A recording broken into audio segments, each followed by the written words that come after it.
Comunisur, periodismo militante de la Patria Grande. Todos los sábados a partir de las 10 de la mañana. A través de Radio Soberanía, enlazado a varios medios de la Patria Grande. Produce y conduce, Percy Katari. Este es el inicio de la cuarta temporada de Comunisur. Empezaremos por Paraguay porque en junio del 2012 se daba un hecho fatídico y es que le daban golpe de estado a Lugo, Fernando Lugo. De eso y de mucho más nos va a hablar Sixto Pereira. Por favor, adelante, compañero, tiene usted la palabra. Tu audio, compañero, activa tu audio, no te estamos escuchando. Dale. Listo, ahora sí, dale. Sí, hace varios años, creo que es la segunda experiencia desde la derecha y de los intereses norteamericanos que busca mecanismos de obstruir procesos que intentan ser democráticos, participativos. En el caso paraguayo fue una experiencia sui generis. El partido Tecoyoyá fue el que anidó en gran medida y articuló las dirigencias populares, agrarias, indígenas, barriales, del mundo académico, artistas, que a nivel país y de la cual se engendró el proyecto de la candidatura de Lugo. Fue una experiencia de 4 años de gobierno en donde se acordó 5 o 6 puntos con la derecha, el Partido Liberal de oposición, sobre el tema de la recuperación de la soberanía energética, la lucha frontal contra la corrupción, reencauzamiento de las instituciones, programa de reforma agraria, etcétera, y abrirse Paraguay al mundo en la articulación de la política internacional. Fue una experiencia de rediseño del modelo de gestión de Estado, en donde la salud, la educación, los programas sociales desde el Estado se administraba para el pueblo. Es decir, el Estado es el que garantizaba esas necesidades básicas fundamentales para el pueblo. Y Paraguay fue el gobierno de Lugo fue una de las experiencias importantes en el proceso de articulación, integración regional con el gobierno de los Kirchner, creo que Tabaré Vázquez en aquel momento, de Lula, etcétera. Y una experiencia importante en términos del proceso de integración, en donde había complementariedad en cuanto al desarrollo y al respeto de la autodeterminación sin injerencia en la región y en el mundo. Eso para los intereses mezquinos de las grandes corporaciones, como para el interés del hegemón del gobierno imperialista norteamericano, no es buena señal. Como se está dando ahora mismo, el problema del mundo en el mundo es el proceso de integración de la multilateralidad, la multipolaridad y también el mundo unipolar desde los intereses norteamericanos. Y eso fue el proceso que se estaba gestando desde Paraguay. Y eso fue una cuestión obstruida, fundamentalmente buscando darle el viso y el manto de la formalidad institucional. Es decir, en Paraguay se hizo el golpe express, se inventó a partir de la lucha campesina por la tierra en el norte del país. No había ni condiciones en términos de correlación y de enfrentamiento, entre comillas, entre campesinos y la fuerza de seguridad. Hubo francotiradores inventados, manejados desde los intereses norteamericanos y coordinados en gran medida por el expresidente Cartes. Cartes fue el articulador desde la derecha y los intereses de las grandes corporaciones ligados a los norteamericanos. Fue lo que precipitó lo que nosotros llamamos desde Paraguay el golpe político express, golpe político parlamentario.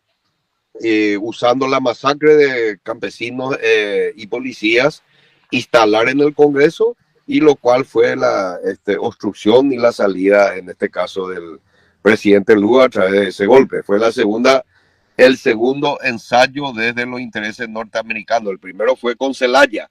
Luego hay muchos ensayos en términos para conseguir el mismo objetivo de obstruir el proceso democrático participativo, como se dio en el caso de Lula, la Dilma y otros. También el proceso argentino mismo, en lo que se dio con Correa, con varios otros, en varios países. Entonces acá fue un avance interesante en ese sentido en Paraguay. Fue la articulación de los movimientos populares, fue la articulación también de las diversas fuerzas políticas progresistas y de izquierda, que es el Frente Guazú, que es la coalición de fuerzas de izquierda. Entonces eso llevó ahora casi 15 años de abandono de las políticas sociales, el Estado como un instrumento solamente de garantizar los intereses políticos y jurídicos de las grandes corporaciones y al servicio del imperialismo norteamericano. Eso actualmente profundiza la crisis social, la crisis económica, la crisis política. El Estado es cautivo del crimen organizado, de la mafia, del narcotráfico, cumpliendo estrictamente garantizar la defensa de los intereses de las grandes corporaciones sobre la tierra, la soja, la minería, copar el tema de la finanza por estas grandes corporaciones, que no solamente se desarrolla en el país, sino que es una cuestión transnacionalizada, incluida el ejemplo de la muerte de aquel fiscal Pecci en Colombia. Eso fue engendrado, dirigido desde acá, pero ejecutado el plan en Colombia. Entonces, aquí ya no se puede pensar en una situación nacional, una situación aislada. Hay que pensar en grande, hay que pensar en la emancipación, en la transformación desde la patria grande y a nivel internacional. Lo que ocurre en Paraguay debe afectar a todos los países de la región, los gobiernos, gobierno y países y partidos políticos de izquierda y progresista. Entonces, ese debería ser nuestro dilema. El proceso de visión del mundo desde la multipolaridad, la construcción de esa fuerza, y por otro lado, la confrontación con el mundo unipolar hegemón desde los intereses norteamericanos. Decía yo a varios compañeros y compañeras en las últimas elecciones pasadas nacional, que lo que iba a ocurrir en Paraguay no es una elección particular en Paraguay, sino que tiene que tener incumbencia a nivel de todas. Nosotros debemos, con el respeto de la autodeterminación, debemos construir la articulación estratégica para transformar. La derecha, el imperialismo, no respeta las instituciones, violenta, masacra, fabrica guerra para defender sus intereses. Eso se da en la práctica, más de 800 bases militares en todo el mundo. Entonces, el problema en Ecuador conmovó a violentar los resultados electorales, o sea, en Honduras anteriormente. O sea, no hay ningún respeto cuando que está en juego los intereses, en este caso, de las corporaciones transnacionales ligadas al imperialismo norteamericano, gran capital. Entonces, nosotros decía Paulo decía que la izquierda debe repensar, rediseñar la estrategia de la lucha institucional. Y eso pongo ejemplo lo que ocurrió en el caso venezolano en las últimas elecciones. Hay algunos gobiernos, alguna figura progresista en donde decía no tenemos que mostrar los papeles, los resultados. La derecha no tiene empacho para violentar, masacrar, etcétera. Nosotros debemos ser mezquinos del proceso democrático, la transparencia, pero debemos integrarnos y defender este proceso de lo que ocurre en Bolivia, lo que ocurre en la Argentina. No es extraño en cuanto a los intereses norteamericanos, de avasallar, de atacar, de usar figuras entre comillas populares o figuras progresistas, etcétera, para tratar de instalar y defender. No tiene problema de infiltrarse, de usar a figuras, y eso está en la historia. Entonces nosotros tenemos que ser celosos de eso, fortalecer en nuestros países las articulaciones, fortalecer la multipolaridad dentro del proceso de emancipación de nuestro gran continente, de la patria grande, entre otros. Me quedo hasta aquí. Muchas gracias, Sixto, porque nos informas y también dejas algunos puntos sobre el papel, ¿no? Este tema de que la derecha nunca ha tenido ni va a tener piedad cuando se hace del poder. Persigue, desaparece, encarcela y sin piedad alguna. Y cómo es, ¿no? Qué curioso que cuando ellos se hacen del poder acusan a los comunistas, a los socialistas de que son autoritarios, de que son unos terroristas, cuando ellos son los que ejercen terror y presión sobre los pueblos cuando ellos se hacen del poder. Hugo, es bastante importante porque dentro de todo este sistema maquiavélico de las transnacionales que se quieren imponer en nuestro continente, luego de devastar y de saquear el Medio Oriente, de hacer lo que han querido hacer y lo que han podido hacer en el África, ahora ponen los ojos delincuenciales sobre nuestro continente de paz. Vienen por nosotros, dicen muchos, ¿no? No es casual que el demente de Milei esté ahora poniendo la Patagonia chileno-argentina a merced de Netanyahu y del supuesto plan Andinia que se está poniendo en marcha. Y los medios de comunicación, ahí quiero que nos hables ampliamente, porque los medios de comunicación hacen un eco morboso de todo esto y cómplice también para estupidizar a la gente y para ponerlos al servicio de lo que ellos quieren que nosotros hagamos. Hugo, les recuerdo a la audiencia que es el coordinador de COPLA, Comunicadores Populares de Latinoamérica. Adelante, Hugo Delgado, tiene la palabra, compañero.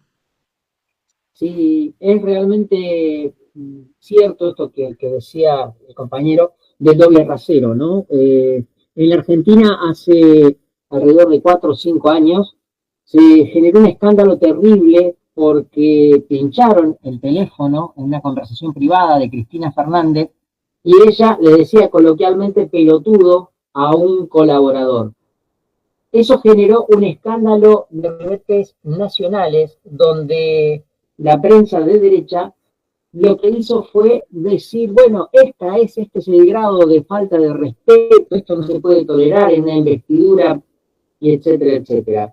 Lo real de todo esto es que hoy tenemos un presidente que putea, que insulta, que carajea a la oposición, a los periodistas, ya no en el ámbito privado como fue esto, sino en el ámbito público, y es festejado como una forma simpática, estos son los modos, estas son las formas, dice la misma prensa de derecha que antes generaba escándalo. Bueno, este doble rasero se da en absolutamente todas las cosas.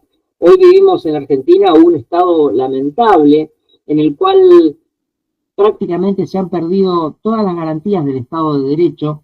Lo primero que se conculcó fue el derecho a la protesta, con un supuesto protocolo que es a todas luces inconstitucional, pero que igualmente fue puesto en práctica, que obliga a los manifestantes a marchar por las veredas para no cortar el tránsito, la libertad, entre comillas, de transitar de los argentinos. Bueno, imagínense ustedes la movilización de 1 millón de personas para respaldar a Cristina Fernández de Kirchner yendo por las veredas, ¿no? ¿Se imaginan cuántos kilómetros y kilómetros de veredas? Bueno, de cosas fue lo primero sobre lo que se avanzó.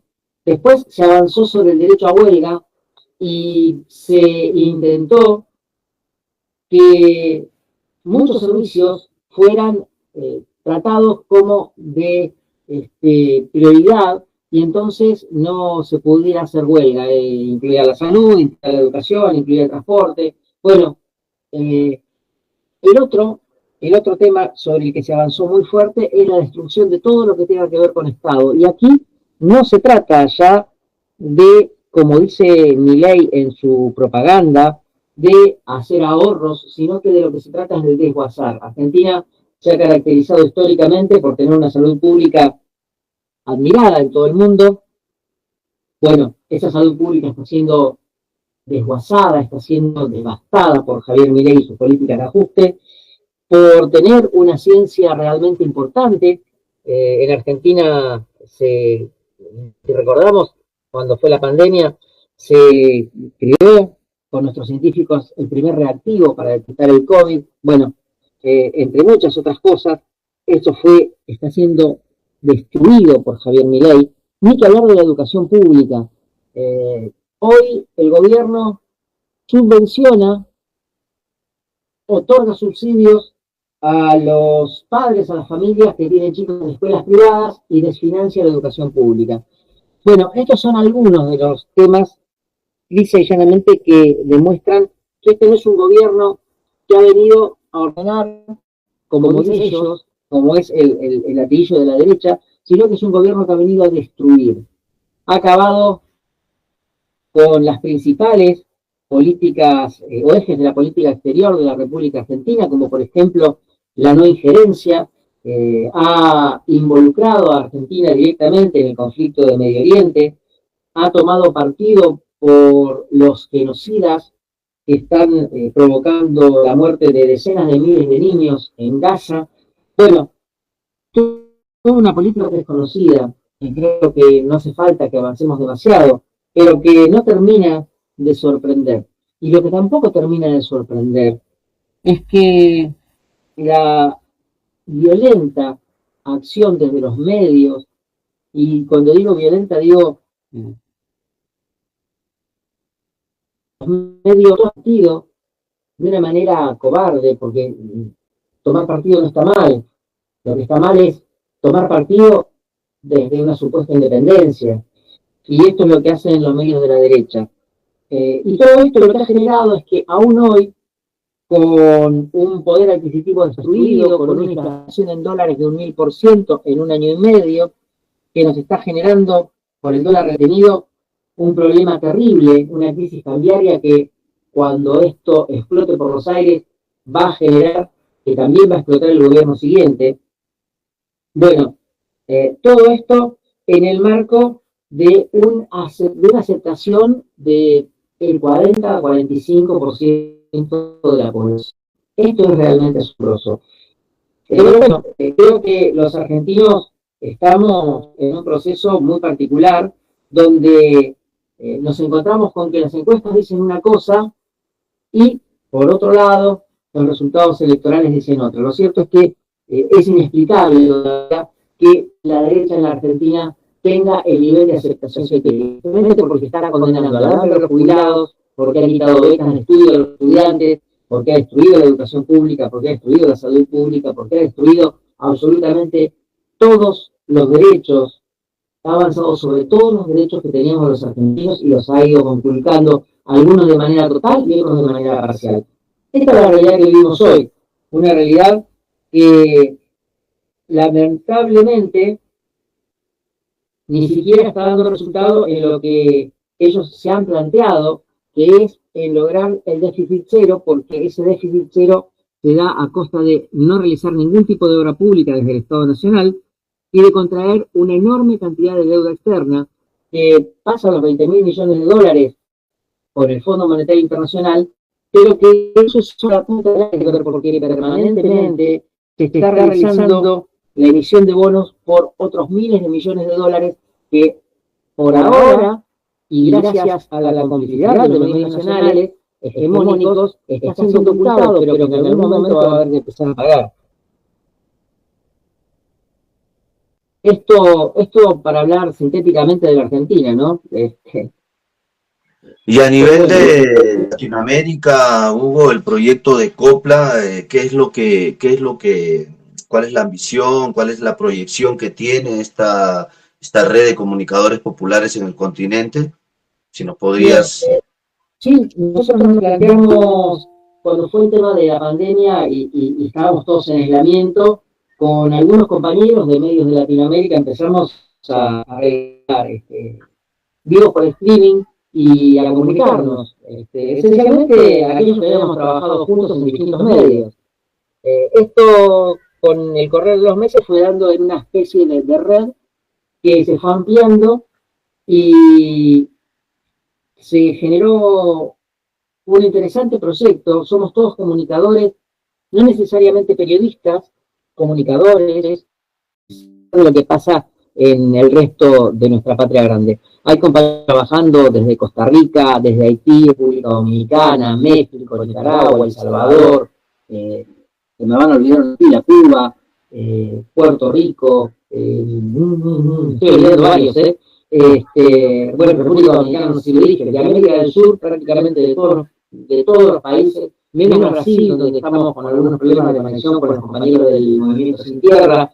Bueno, nada, y además hemos ampliado en los últimos tiempos porque el concepto era que fuera la voz de los pueblos de la América Latina, pero consideramos que era bastante egoísta y decidimos hace alrededor de un mes y medio, ampliar esta propuesta a los pueblos del mundo de lucha por su liberación. Y entonces hemos convocado a participar, y lo están haciendo, compañeros de Palestina, del Frente Polisario, los saharauis, compañeros de la resistencia kurda, compañeros de la izquierda universal en la patria vasca. Bueno, apuntamos a que sea un medio en el cual se escuche la voz de los que generalmente no tienen voz. Y bueno, ahí estamos, trabajando. Esto es un trabajo lento, es un trabajo minucioso, muy artesanal. Casi yo siempre digo que es como cuando se hace una obra de mosaicismo, ¿no? Que se van poniendo pequeños fragmentos y que al finalizar todo eso queda una obra que uno lo deslumbra. Bueno, esperemos que esto deslumbre por su capacidad de informar y de romper el cerco informático que nos tiene tendido hoy la derecha, ¿no? Sí, claro, es un cerco mediático el cual nosotros, todas las trincheras comunicacionales en conjunto, podemos rebasar y debemos de rearticular, reimpulsar y darle la voz a los que no la tienen, ¿no? Es los movimientos sociales en resistencia anticolonial, no solo de América del Sur, sino del mundo entero.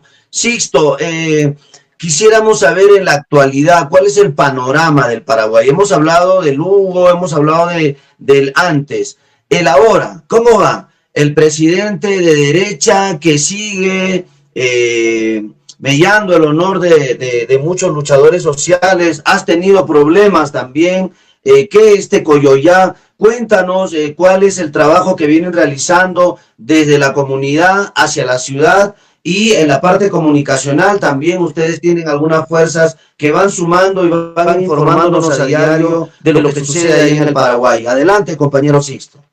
Dale, de hecho no es una tarea fácil con un gobierno fascista, neoliberal, que juega a los intereses. Paraguay hay que un poco colocar, Paraguay tiene, creo que menos del 2% de la población, o sea, menos del 2% de las propiedades están en 80% de las tierras en menos de 1% de la población. Paraguay tiene la concentración más grande de tierra, incluido con las políticas neoliberales post golpe político parlamentario, que lo único que hace este gobierno neoliberal es formalizar las conquistas que en algún momento fueron de los campesinos para recuperar las tierras, sea pública o privada, que ahora lo que hace es solamente darle formalidad es decir, darle título a varios asentamientos, pero eso significa sin una política pública de técnica, de financiamiento y de garantizar el mercado, significa que los campesinos, si no tienen acceso público, entonces recurren a iniciativas privadas. Y hay iniciativas privadas, por ejemplo, de producción de caña dulce, de sésamo y de otros que son de las iniciativas privadas. Entonces, cuando que no pueden pagar, entonces esto engrosan y crecen el gran latifundio, la gran producción sojera, la gran producción ganadera, la gran producción arrocera, que dentro de una política neoliberal significa mayor contaminación. Paraguay, los ríos Paraná, Paraguay y otros afluentes al interior se están sin ningún respeto a las leyes ambientales, se están secando los cauces hídricos, se está contaminando.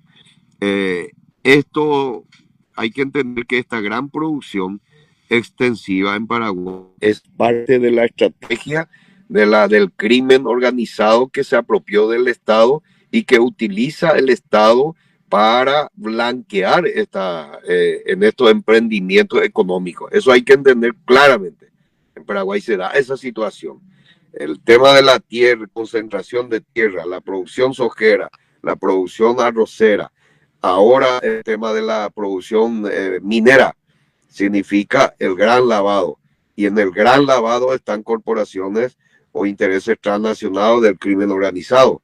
Entonces la agricultura campesina, que es una población de 30%, es abandonada, no tiene apoyo. La comunidad indígena lo mismo.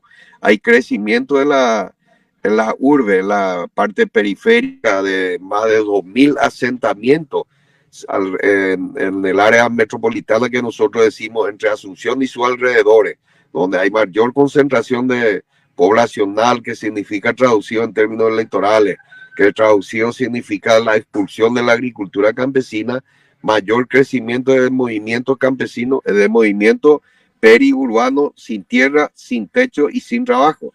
Es decir, la desocupación crece. Entonces, por eso se da el proceso de migración interna y externa, que ustedes conocen en la Argentina o en Europa, España, etcétera, migran, se expulsan. Entonces hay una situación bastante delicada, como el compañero contó la experiencia con el gobierno fascista neoliberal de Milei. En Paraguay se da lo mismo, es decir, la pérdida de todas las conquistas de los jubilados, de los trabajadores. Hay una cuestión de eliminar el tema de las conquistas laborales. Hay privatizaciones encubiertas dentro de la institución del Estado. Por ejemplo, el caso de la energía es del Estado, el caso del agua es del Estado, el caso de la comunicación, pero todos los servicios al interior de esa implementación son tercerizados, es decir, son privatizaciones, concesiones amañadas. Entonces hay una cuestión bastante delicada. El aparato represivo en crecimiento. Hay que entender que posterior 30 años de abandono de la política pública post dictadura y un pequeño paréntesis de 3-4 años de gobierno de Lugo, que rediseñó la política de responsabilidades del Estado a los intereses mayoritarios de la población, de salud, educación, agua, energía, etc. Son de vuelta, están todos en manos privados.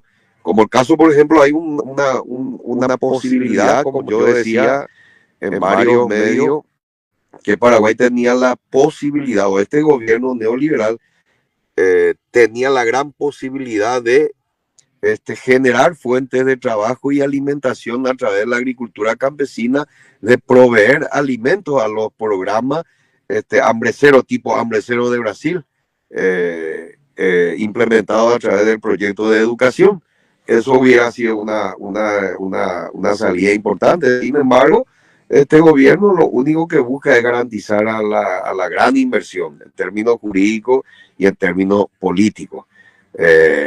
Eso consecuentemente trae también desde el Ministerio de Agricultura hay una política pública para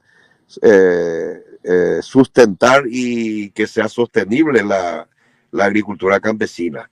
Entonces, ¿qué es lo que trae consigo? Consecuentemente fragmentan los movimientos campesinos, los movimientos indígenas, y solamente hay programas asistenciales de las donaciones de la banca, bancas internacionales como el FMI, el Banco Mundial.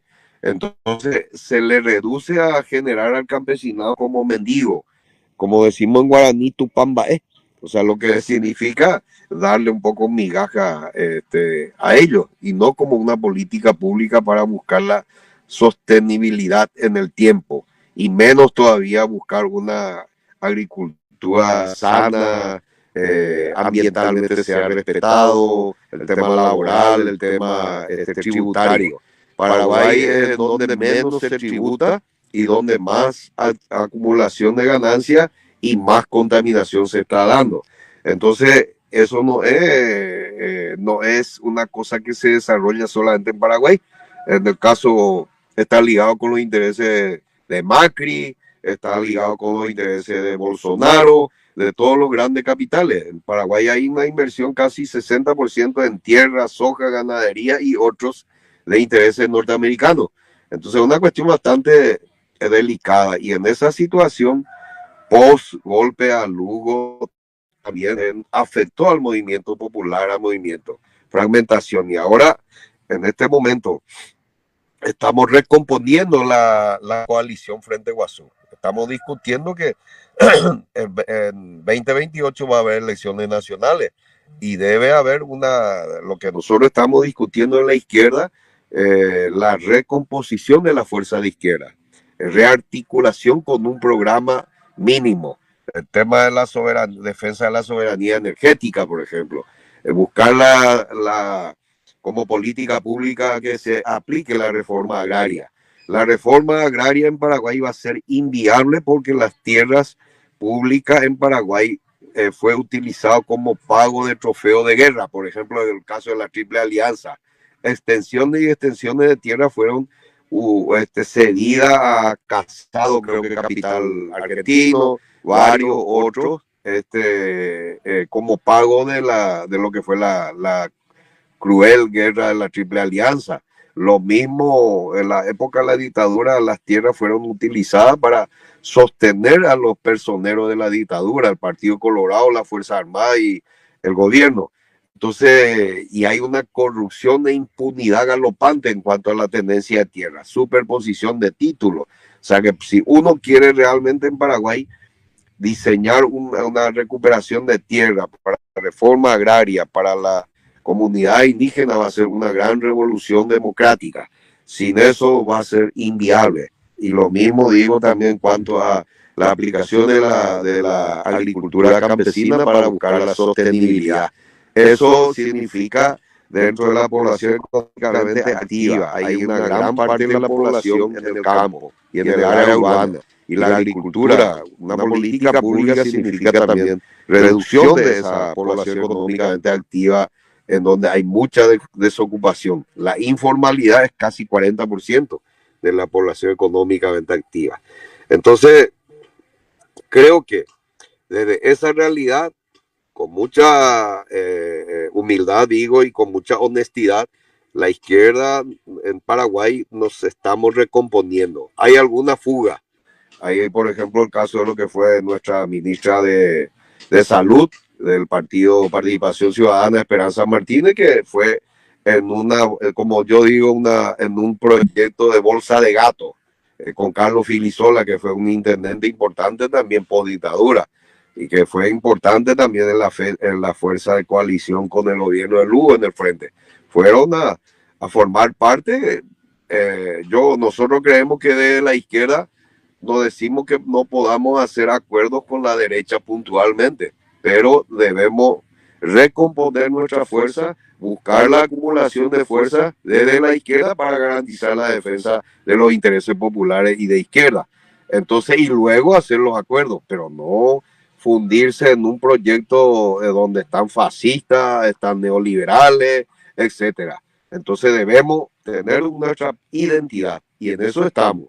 Y creemos que dentro de esa línea también hay que confrontar, porque nosotros creemos que el movimiento de masa en la lucha por la tierra, por el trabajo, por la salud, por el agua, debe ser un movimiento de masa de lucha frontal. Lo mismo en el momento electoral, la confrontación electoral tenemos que diseñar de una estrategia que sea un movimiento de masa, de confrontación, con proyectos y con figuras. No creemos que sea simplemente con una estructura, como en el caso paraguayo, una estructura electoral institucional controlado por la derecha y por la mafia. Las elecciones en Paraguay es una cuestión mercantil y es una cuestión, sirve para esa estructura electoral, para el gran lavado.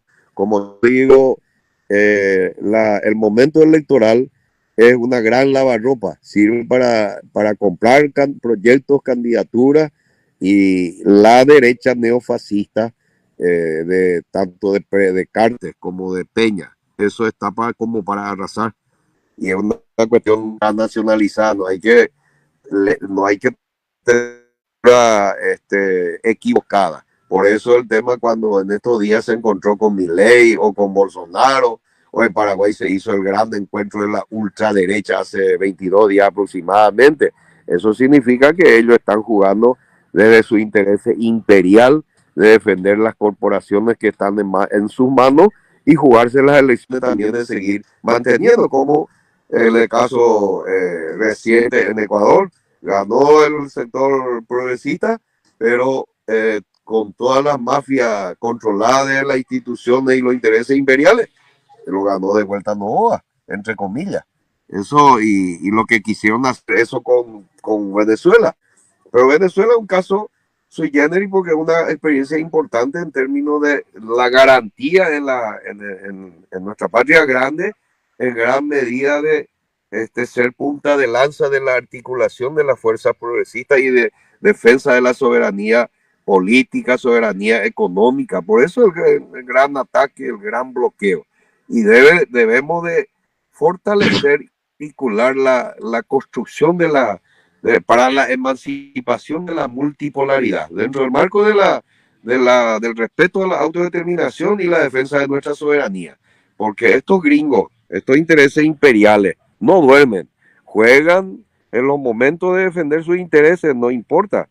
Por eso las bases militares hay que entenderlo dentro de una cuestión. Si no, juegan a violentar para defender desde las instituciones, violentando, juegan a una cuestión de guerra, como lo están haciendo queriendo arrasar con Palestina, o con lo que fue con Irán, o con Libia, o con Yemen, etcétera.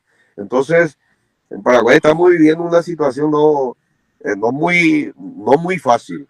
Jugarse en donde nuestra propia fuerza fueron con el objetivo o con el caramelo de que tenemos un enemigo común, Cartes, o la mafia organizada, o el crimen organizado, que donde ellos mismos fueron responsables y cómplices del golpe contra el gobierno democrático de Lugo. Entonces, frente a esa realidad hay que construir nuestra propia fuerza, y desde esa fuerza y consciente jugar a acuerdos puntuales para desplazar, en este caso, a una mafia, crimen organizado, pero son con propuestas claras, no como furgón de cola ir a sumar, a hacer sumatoria y perderse dentro de esa bolsa de gato. Bueno, eso diría un poco en este momento sobre el caso paraguayo.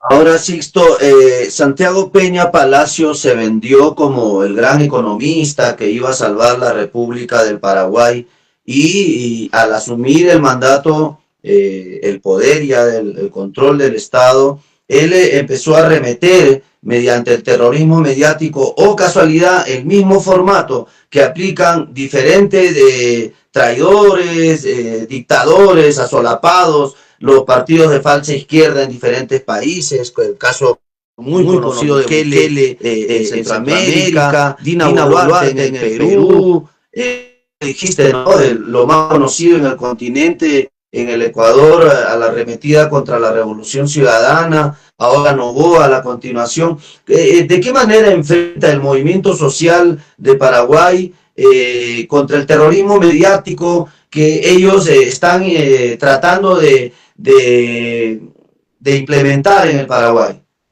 No hay que olvidar de que en este caso la mafia o los grandes intereses del imperio no se juegan solamente en una cuestión de acumulación económica, de defender sus intereses de la tierra, la producción o lavar o el tema de la minería, sino que juega también a una cuestión del control del Estado.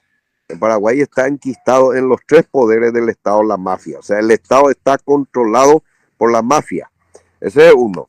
Y para dar una fachada, una imagen de venta de dentro del marco en la institucionalidad también, el control de los medios de comunicación, sea comerciales, está más del 80%. O sea que ellos instalan y desinstalan como quieren. Entonces ahí se juega esa cuestión de la desinformación. Todo lo que fue para desmontar, por ejemplo, que yo estuve en varios momentos en el proceso de Venezuela y tenía que jugar y no podían.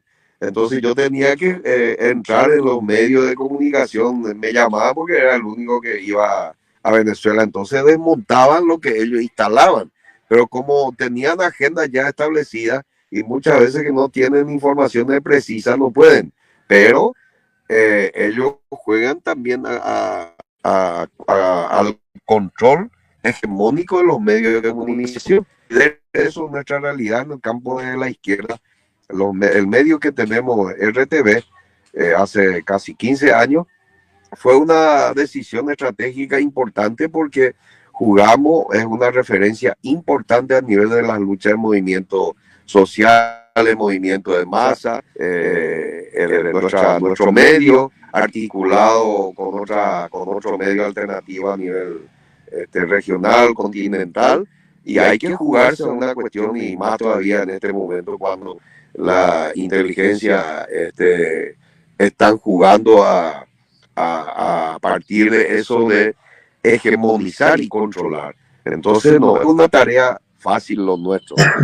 A recomponer esa fuerza en un mar de la mafia controlado el Estado, en donde la condición de precariedad, la condición de laboral, digo, la condición de abandono del 30% de la población, la agricultura campesina, con la crisis profunda en términos de salud, educación, programa productivo, alimenticio, etcétera, prebendarizar y usar desde la mafia no es tarea difícil para ellos.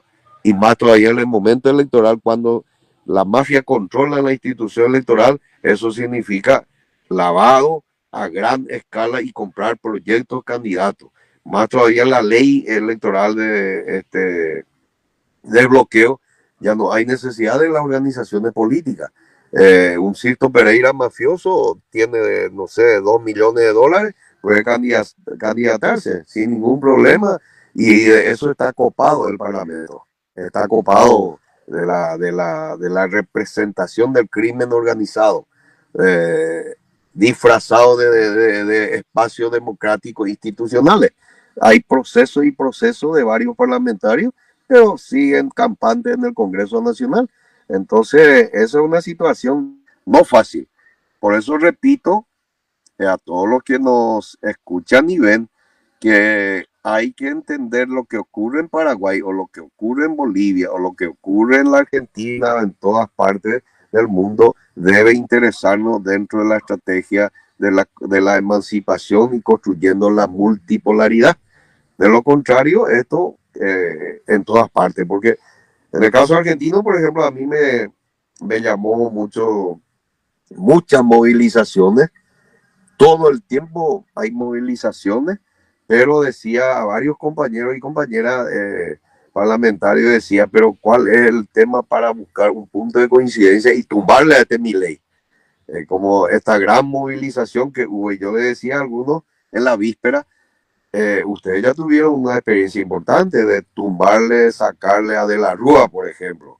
Y bueno, eso queda como parte de creo que entiendo también que sirve como un proceso de experiencia importante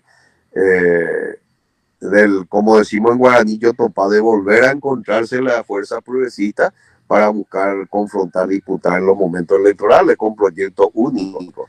Pero como siempre digo también, en la izquierda también tenemos una deuda de que en Paraguay, en la Argentina, en Brasil, en todas partes no discutimos el tema de cómo defender esos procesos democráticos, porque la defensa, las Fuerzas Armadas de Seguridad son escuelas, son fuerzas formadas en la escuela del imperialismo. Entonces hay que buscar discutir también nuestra propia autodefensa, nuestra propia seguridad. De lo contrario, te tumban. Pero nos lamentamos, después reconocen, pero hay varios temas dentro de la regla de confrontación, dentro de las reglas institucionales. La izquierda debemos discutir, hacer autocrítica y rediseñar esa confrontación. Por eso yo estoy hablando ahora en este momento en Paraguay algunas cuestiones de confrontación de masa en la coyuntura electoral. Debemos de tener nuestro propio diseño y estrategia, no entrar dentro de la forma u órbita de la propia derecha que coloca. Tiene que ser dentro de un marco de confrontar, me parece. No, estoy totalmente de acuerdo. Hugo, hay un tema, un común denominador en todo esto, ¿no? Hemos escuchado lo que pasa en Paraguay. Gratificante escuchar lo que dice Sixto.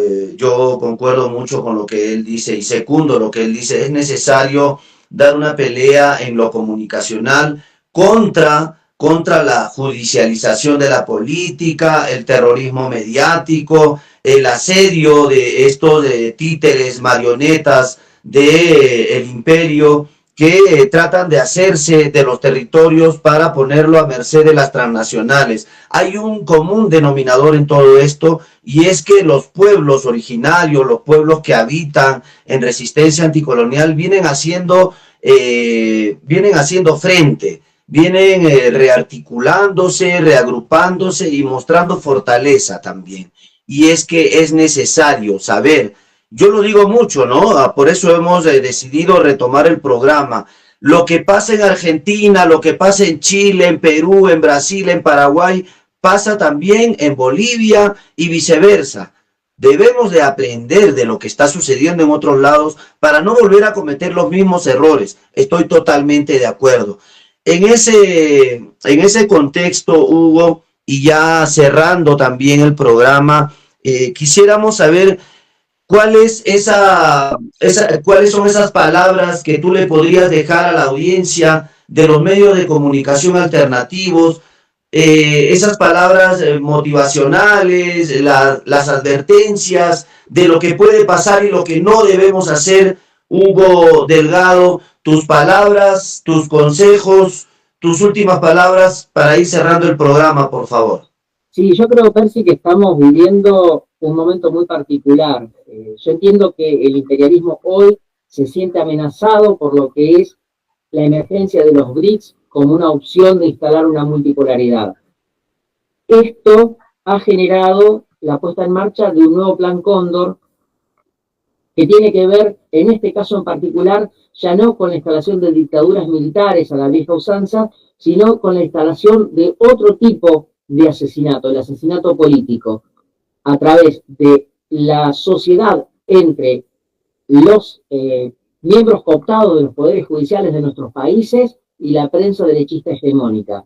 Esto establece un lawfare a través de lo que son fake news y genera luego la muerte política. El caso más emblemático que tenemos es el de Cristina Fernández de Kirchner, donde se ha violado todo tipo de derecho, se ha pasado por alto todo tipo de pruebas que demostraban su inocencia, y además se ha violado un principio que es el que establece que nunca la proscripción o la inhabilitación es superior a la pena que se entrega o que se aplica a la persona. En este caso, Cristina Fernández de Kirchner le aplicaron en cárcel por una causa en la cual no había ninguna prueba, pero la inhabilitación no fue por 6 años, sino fue a perpetuidad, lo que muestra claramente que es una cuestión proscriptiva. A mí me da la impresión que estamos, pese a lo que se ve como un proceso de avance muy fuerte de la derecha, a su vez en un proceso de debilidad de la derecha. porque cuanto más fuerte ladran, cuanto más débiles están y más quieren asustarnos para que no reaccionemos y no nos organicemos. Creo que en estos momentos estamos en un albor de lo que puede llegar a ser un despegue de nuestras sociedades, de nuestras democracias, a través de la organización, a través de la articulación en torno a los BRICS, en torno a los distintos organismos y estamentos que se han armado, el caso del Mercosur, volver a la UNASUR, y a su vez articular todo esto a través de los distintos sectores populares. En Argentina vos hablabas de pueblos originarios, los mapuches están dando una pelea terrible, en el sur absolutamente desigual, nosotros la estamos acompañando de nuestro medio. En el norte hay sectores organizados de los quechua y de sectores com y wichi que están trabajando también. En algunos lugares de Salta incluso se han organizado los pueblos originarios y ya tienen legisladores propios, ya tienen jefes comunales propios. Nosotros aquí, para que entiendan, tenemos 3 niveles del Estado: el nacional, el provincial, que federa a todos los estados provinciales, y después tenemos el municipal, que es la tercera división. Bueno, en distintos lugares, como por ejemplo Santa Victoria Este en Salta, los pueblos quechua ya tienen su gobierno, un gobierno originario. Bueno, todo esto se va dando efectivamente, como decía Sixto, en el marco de un grado de convulsión interna que todavía no logra cristalizarse en un resultado efectivo para pararle la mano al gobierno. Sin embargo, está el grado de descomposición que tiene la gestión ultraderechista y fascista de Javier Milei, que hoy por hoy empezaron, como decimos aquí, a entrarle las balas. Durante el primer año y pico no había nada que hiciera Milei que lo perjudicara.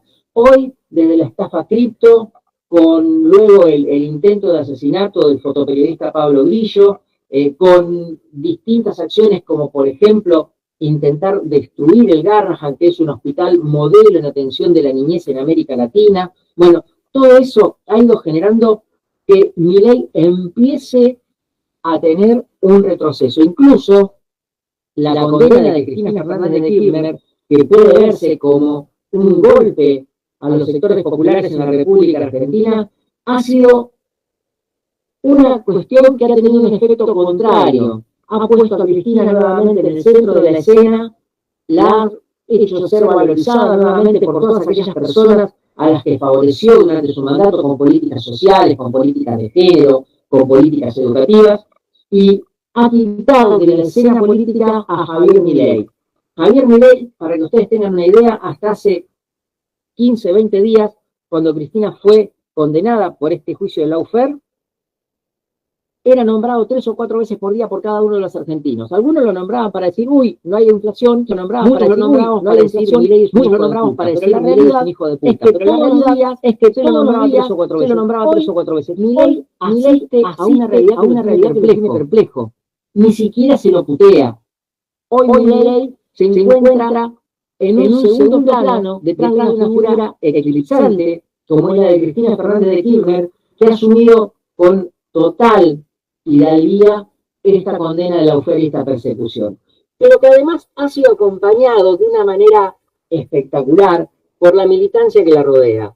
A Cristina, para humillarla, la obligaron a colocarse una tobillera electrónica, como si se pudiera fugar a alguien que tiene custodia de Policía Federal. La respuesta de la militancia argentina, de las mujeres militantes argentinas, fue que todas salen con tobilleras a la calle. Tobilleras con flores, tobilleras con el escudo del oficialismo, tobilleras con un puño. Bueno, esto es una demostración de que la derecha jamás va a poder doblegar al pueblo. En Argentina, por momentos, la derecha puede gobernar, pero siempre, irremediablemente para ellos, el pueblo vuelve a hacerse del poder, porque el pueblo nunca ha perdido, desde hace ya muchos años, el poder de la calle. Hoy, Argentina muestra a diario su poder en la calle. Los jubilados poniéndole el pecho y sus bastones para que la policía los prepotee y los golpee. Los maestros, los médicos saliendo a la calle a abrazar a sus hospitales. Todo esto hoy ese es un ejemplo, y es cierto, es muy cierto, falta articulación, falta que hoy por hoy se junten todas las luchas, pero también es cierto, y presten atención y acuérdense de esto, que en cualquier momento va a saltar el chispazo que va a hacer explotar a este gobierno fascista de ultraderecha y anticonstitucional. Así es, Hugo. No, la esperanza es lo último que se pierde y tienes razón. Bueno, estamos recomponiéndonos, estamos rearticulándonos y sobre todo estamos regresando para ser la voz de los que no tienen voz. Espacios como esta humilde trinchera comunicacional Comunisur, que está abierto a todos y a todas. Está abierto y va a seguir abierto y vamos a seguir jodiendo, como se dice, todos los sábados en la misma hora por los mismos canales. Vamos a seguir hasta que Dios lo permita. Así es que, Sixto, hermano querido, te damos las gracias, te mandamos un fuerte abrazo, queremos escuchar tus palabras, tus consejos, tus palabras finales para ir cerrando el programa del día de hoy. Adelante, Sixto, tiene la palabra, hermano. Gracias, hermano. Lo último del compañero me alegra y me pone contento. Nosotros primero reconocer que el pueblo argentino fue el que cobijó y refugió a muchos compatriotas exiliados políticos y económicos. Y nosotros tenemos una gran población en toda la Argentina de compatriotas paraguayos que puede ser determinante en esta confrontación próxima electoral, en esa articulación. Hay compañeros dirigentes migrantes muy buenos en la Argentina y vamos a hacer todo lo que se pueda para que la Argentina en la confrontación electoral pueda doblegar a este monstruo llamado Milei de la ultraderecha y la representación internacional fascista e entreguista. Creemos también que nosotros vamos a seguir recomponiéndonos la tarea que ustedes desempeñan desde la cuestión de contra el hegemón comunicacional monopolista, crear una fuerza importante de articulación de redes de comunicación con la inteligencia artificial.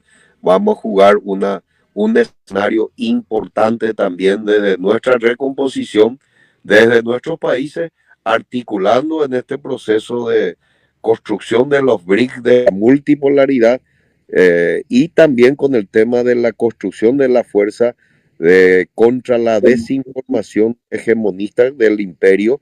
Volvamos, y yo creo que más temprano que tarde volveremos y defenderemos y construiremos una patria grande, un continente grande, mucho más libre, mucho más soberano, que sea mucho más habitable. Sí, muchísimas gracias, compañero, de verdad. Me quedé con las ganas de escuchar a Gabriel Villalba, ya que Bolivia también está pasando por un momento muy difícil en estas elecciones. De verdad, toda nuestra solidaridad con los pueblos, con las 36 naciones que habitan el Estado plurinacional, con el líder indiscutible que es Evo Morales Ayma, a quien la derecha traidora quiere sacar del escenario político. Es un momento muy tenso. Quisiera que, por favor, Hugo, envíes un mensaje y unas palabras al pueblo boliviano que nos escucha a través de Radio Soberanía y de todos los medios que están tomando señal en la Patria Grande, también a los pueblos en resistencia. Adelante, Hugo. Sí, nosotros en Argentina tuvimos el reconocimiento cuando fue el golpe de Estado. De hecho, aquí se obtuvo un lugar y un refugio. En mi caso particular, formé parte de un grupo que se llamó Democracia para Bolivia, que ofreció solidaridad activa a los perseguidos bolivianos, albergues que necesitaban, sostén. Creo que Bolivia debe recuperar la memoria necesariamente, y es importante. Creo que no todo Bolivia, algunos sectores de Bolivia la han perdido, como la han perdido en la Argentina. Hay sectores que piensan, porque la derecha es muy hábil para eso, que todo lo que lograron cuando nuestros gobiernos populares estuvieron en el poder, lo lograron por sí mismos, y que ahora lo que se pierde es por culpa de esos gobiernos que derrocharon. No, a ver, tenemos que entender algo. Cuando hay gobiernos populares que nos otorgan derechos, nos va bien porque hay una facilitación de vida, de derechos, de implementación de actividades por parte de esos gobiernos que generan leyes, que generan más derechos. Y cuando viene la derecha, viene siempre con la palabra mentirosa de todo lo que hicieron estaba mal. Sin embargo, que expliquen cómo puede ser el crecimiento fenomenal que tuvo la Bolivia de Evo Morales en Producto Bruto Interno y en Derecho, que expliquen cómo puede ser que este gobierno horrible que tuvo la Argentina del kirchnerismo pagó la deuda externa que habían contraído gobiernos de derecha, que nos expliquen entonces cómo puede ser la bonanza que tuvieron nuestros pueblos cuando gobernó Rafael Correa, cuando gobernó Lugo, cuando gobernó el Frente Amplio en Uruguay, cuando gobernó Cristina Fernández de Kirchner, todos los derechos que se están logrando. A ver, el breve lapso que tuvo el maestro Pedro en Perú, donde se lograron muchísimos derechos y donde hoy él mismo está teniendo un 70% de imagen positiva. Bueno, a ver, tenemos que entender algo claramente. Hay una batalla que dar, es una batalla comunicacional y cultural, y mientras no ganemos esa batalla, nuestros gobiernos van a ser gobiernos transitorios. Es imponderable y fundamental plantearnos que no solo hay que acceder al poder, sino que hay que ejercerlo, y ese poder se ejerce generando un desarrollo cultural, generando una educación para nuestras bases, generando una educación para nuestros militantes, para que esos militantes a su vez puedan ser multiplicadores permanentes de lo que significa nuestras gestiones. Si no, vamos a estar perdiendo. Ellos son muy hábiles. Y además hay otra realidad. Salvo honrosas excepciones, los gobiernos populares han preferido recostarse en esos medios hegemónicos de derecha para que no sean tan crueles con ellos, en vez de apoyar las verdaderas opciones de comunicación popular que hay en cada uno de nuestros países. Y esto es algo en el cual creo todos los gobiernos populares de la región tienen una deuda. Sí, pues, sí, es lamentable. Y por último, Hugo, la dirección de la página web, dónde pueden encontrar a Sur y Sur, cómo se pueden contactar con Copla. Yo sé que en la Patria Grande hay muchos hermanos y hermanas comunicadores que van a estar ansiosos de poder hacer contacto. Surisur.org es la dirección, Surisur, S-U-R y latina, S-U-R. Nosotros creemos que nuestro norte es el sur, por eso surisur.org. Allí pueden ver y allí nos pueden encontrar. A través de las redes se pueden comunicar con nosotros. Hemos lanzado hace instantes, hace un par de días nada más, un correo electrónico que está abierto y que ya les digo, dame un segundo, que te lo encuentro en instantes nada más. Sí, dale, cómo no. Nosotros estamos ansiosos. No estaba previsto esto y sí, claro, sí. Y es que nosotros somos así, somos impredecibles, Hugo. Ese es nuestro trabajo. Patria Grande, Surisur, así, todo junto, Patria Grande, surisur@gmail.com, es el correo de contacto que acabamos de abrir en la red. La red es muy nueva, está en proceso beta todavía, la radio es solo música, con alguna poesía, porque pretendemos, además, que suene la música de cada uno de nuestros países. Yo estuve trabajando con compañeros de los distintos países para que nos manden material, incluso con músicos de cada país, para que nos manden sus saludos, para que nos manden sus cosas.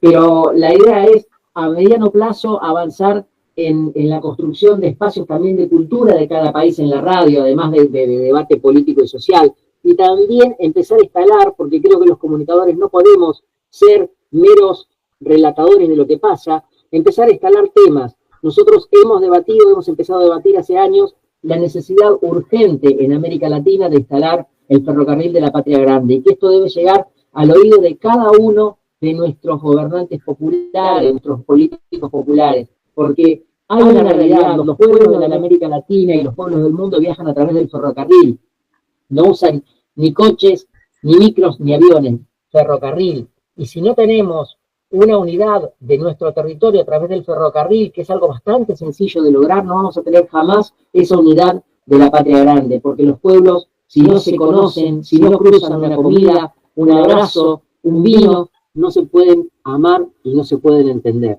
Entonces creo que ese es uno de los proyectos en los que estamos trabajando, discutiendo todo el tiempo, como una suerte de quimera utopía que sabemos que en algún momento, más tarde que temprano, se va a realizar, porque existe la voluntad, porque existe las ganas de hacerlo y porque existe la necesidad, además de que los pueblos de nuestra América de una vez por todas se abracen, porque hasta que no se abracen, yo siempre lo digo, no van a amarse y hasta que no se amen no va a haber una unidad verdadera. Puede haber una unidad de voluntades políticas, pero la unidad verdadera es la unidad en el amor de nuestros pueblos y ese amor no se va a dar hasta que no se conozcan, hasta que no venga un venezolano a la Argentina y comamos un asado, o un boliviano a la Argentina y comamos un asado, o vayamos nosotros a Perú y comamos alguna comida de allá.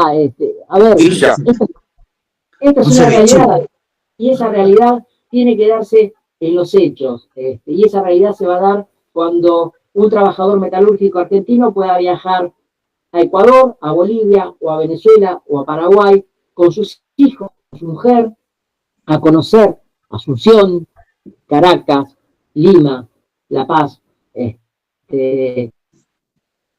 y ¿no? Así que nada, creo que es un proyecto que nos supera a todos, es un proyecto profundamente militante en el cual buscamos dar voz, ampliar voz y por supuesto donde vamos a tener un espacio que va a ser de uso gratuito para todos aquellos que quieran tomar el material que se va publicando, que va a ser mucho, que pretende ser mucho.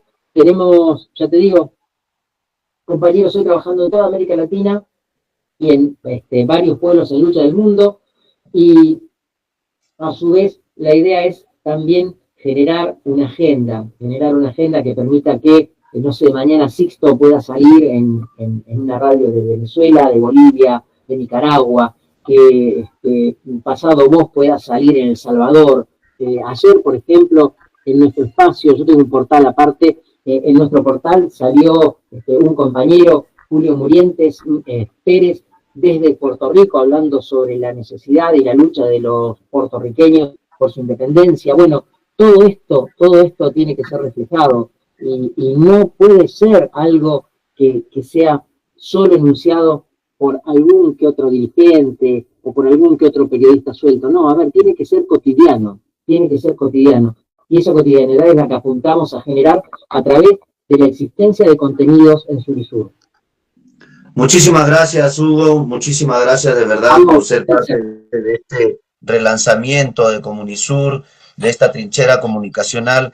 Sixto, tus palabras de despedida, tu mensaje final hacia el pueblo boliviano que está en resistencia ahora. Adelante, hermano. No mencionaba mucho a Bolivia al comienzo de mi intervención por una cuestión de que, bueno, iba a haber un compañero hablando de la realidad boliviana.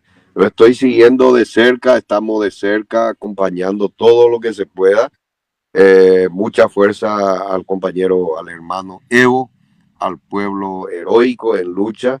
Yo sé que están en lo correcto.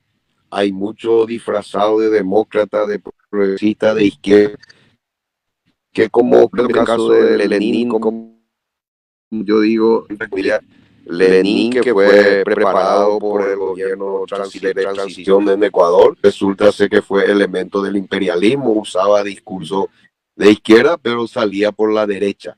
Fue el elemento disonante y destructor.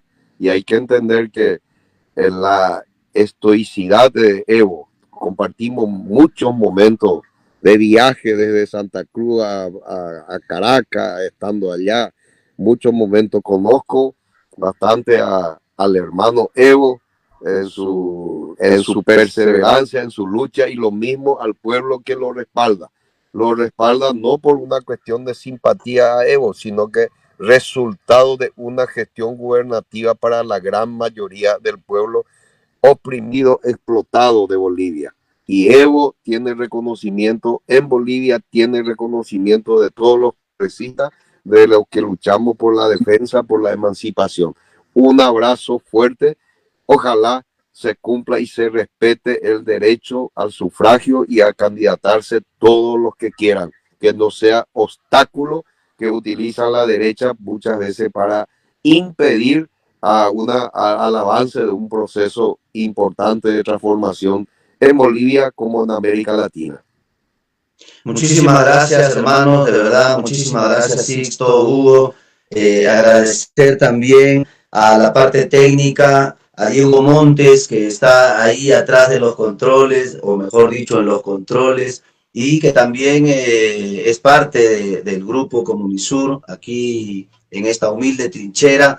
Nosotros vamos a regresar el próximo sábado con otro tema. Hoy nos tocó Latinoamérica bajo asedio y es así como regresamos nosotros a poner el dedo en la herida. Y sobre todo, escuchando las experiencias de los hermanos de diferentes territorios de la Patria Grande. Lo que sucede ahora en Argentina, en Paraguay, en Uruguay, sucede también en Bolivia y viceversa. El imperio tiene los ojos puestos sobre nuestra patria grande, sobre nuestros territorios, sobre nuestros recursos naturales, y nosotros tenemos que aprender de las experiencias de los demás países.